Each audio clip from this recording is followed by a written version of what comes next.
Hi there, it's me with Engadget, and this here is our first look at the Nexus 4 from Google and LG. This is the successor to the Galaxy Nexus. It's obviously a really big deal, and as you very well know, this is based on the Optimus G, but with some modifications. As you can see, there's obviously no capacitive buttons. It's right on the screen, like you'd expect from a Nexus device.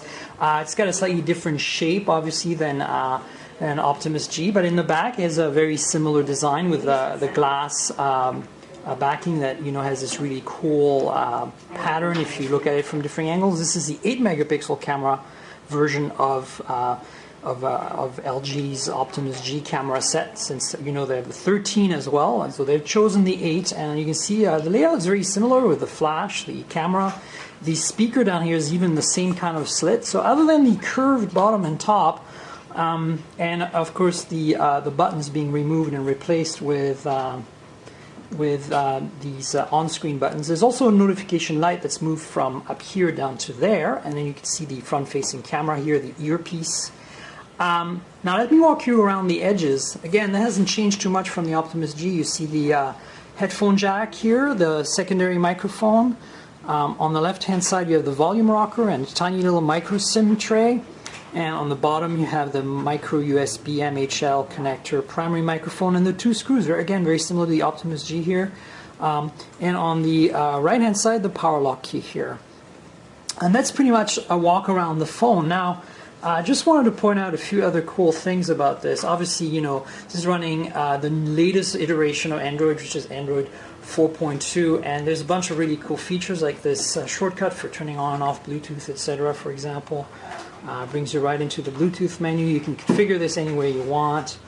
It's turning Bluetooth on right now. The regular settings are here, but you can get straight to your brightness if you want. Things like that. There's a million other features, especially with the camera, that are really quite amazing. But we want to really mostly show you the hardware.